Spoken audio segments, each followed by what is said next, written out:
So we're going to talk today about Bitcoin dominance. When will I be looking to enter into the market with my Bitcoin into altcoins? And most importantly, what could happen if we get a ETF approval? Bitcoin is king. Talk about this a lot. It is the bulk of my portfolio. Currently 51% of my portfolio is Bitcoin. It has been for a little while now since I sold my Ethereum. Now, let's talk about the nitty gritty. We're currently at the greed stage. We're currently pulling back. And the BTC dominance is the highest ever been for a while. However, there has been rumors and rumblings about the ETF speculation, which is getting more interesting. But obviously, we are not going to, obviously, yes, just because it's got like a listed planned ETF, it doesn't mean it's going to get accepted, right? There's so many things that can go wrong. There's so many things that can go right. Personally, I think you should be exposed to the market just in case something goes wrong, and I will explain why in a second because it's quite important to note that. There has been some more like speculative kind of appearances between assets managed by BlackRock, how much it can be, what it could mean for the market, all that kind of stuff, right? It's huge. But I want to keep it super simple in this video and explain why the dominance is important and why you shouldn't rule out the fact of a potential big alt season moving into the future because money will spill, right? So, as I said before, we've had a bit of a push to the upside due to all of this kind of information and news. Speculation. October is also a good month for crypto, usually, but yeah, this is just another part of the plan. But let's talk about the obvious, right? 8.5 trillion. Now that's obviously over the past year, that's old data. iShares is roughly 2.5 trillion. So yeah, it's quite a bit of money, right? And when we talk about follow the leader, the umbrella of the ETF and first move advantage, BlackRock have got the first spot ETF, get the idea? Hugely important, but the amount of money that will flow into Bitcoin due to this, if it's an acceptance, is going to be very, very interesting to see what's going to happen with the market. Now, let's talk about the dominance. Very clear. I've got this area mapped out. Now, this could be wrong. It could go higher than 60%. Yes, I'm more than happy to hold my hands up if it goes higher than that. I still think 60% is quite a decent level, and it may not get over there. If we look at the market cap of like the entire BTC dominance, but you remove the market cap of stable currencies, currently at 60% now.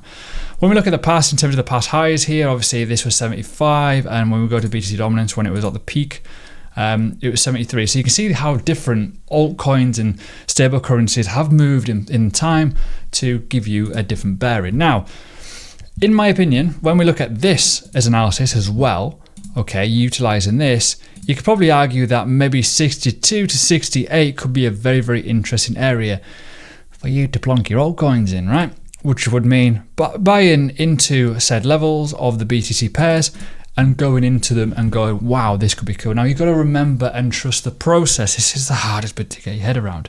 If you're buying something at, say, 25 Satoshis, and then in the future, the BTC dominance drops like a rocket and it drops like a stone, essentially, you want to be looking at your BTC pairs thinking, well, what has actually happened here? How much money have I made? What's going to change? And if that 25 Satoshis, which was what you bought at, becomes, say, 250, for example, random example, quick maths, you've 10x your return of investment in terms of what you bought, right?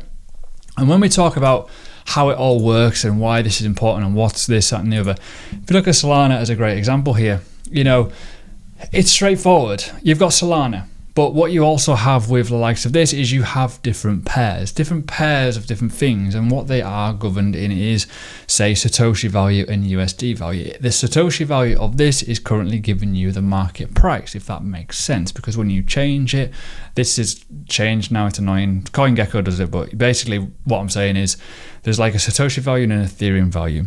The Satoshi value would equal basically the USD value, right? So the higher that Satoshi value is, equals more the price. But sometimes it doesn't really matter, which is what we're seeing now, is BTC is going up and the altcoins are going the other way, but it's looking likely we are pumping, but we're actually not. So when we talk about that, that's hugely important. So for me, this area is critical. Like, it's what are we going to do in this area? So again, we talk about, is 20% of my BTC going in, right? Maybe. Very good chance it probably will.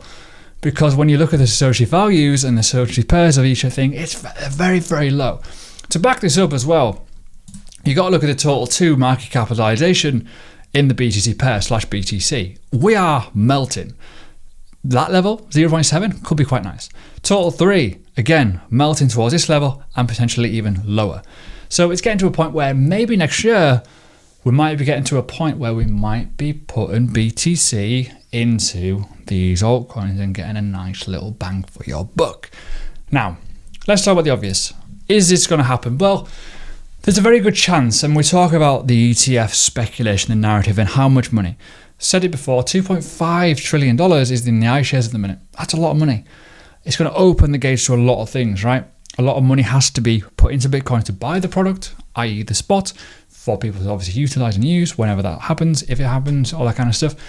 And it could mean that the price of Bitcoin could really rise very, very quickly, leading to dominance to increase massively. Now, past will tell us, when we have a big spurt, we tend to drop because there's a rotation. This rotation is like an alt season essentially, but it's a bull cycle. Basically what will happen is all the money will go into altcoins because there's 1.8 million according to CoinMarketCap in terms of altcoins, and all you got all the stable currency and all the other stuff as well, and obviously all the new stuff that comes out with it. So that would indicate that dominance will drop, meaning that so much of your portfolio potentially will go up in value due to the fact of money rotation from Bitcoin into altcoins. Now, this is the final bit. This is the interesting bit. What if, because there's an ETF on Bitcoin, what if Ethereum follows?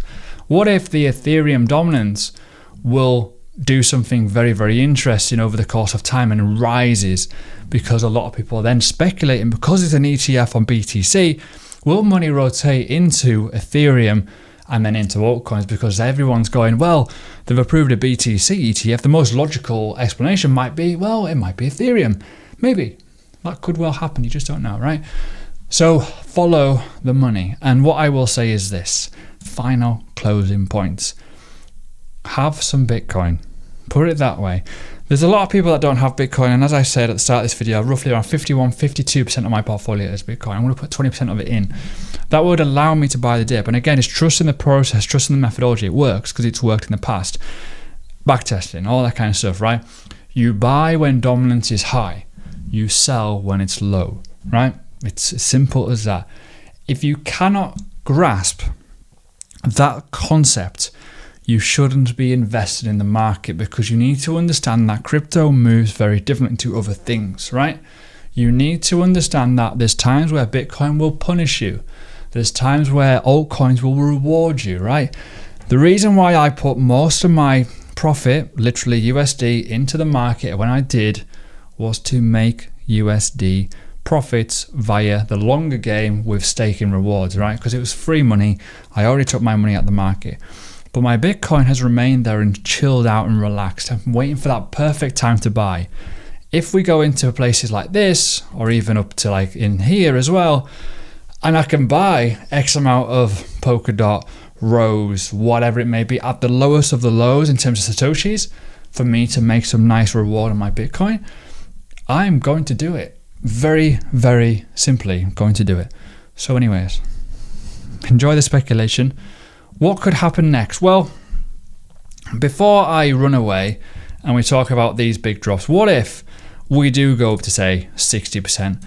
But what about if the next run down is all the way down to say 25 to 17% down here? What if we are just going to massively melt and create the biggest and last final big cycle for growth before regulation comes in roughly 2025? That could be the icing on the cake, but it could mean diversification in the future. Take some profits, keep some Bitcoin, move monies into other markets, and enjoy what potentially could be rewarding if everything goes like the previous cycles. Maybe.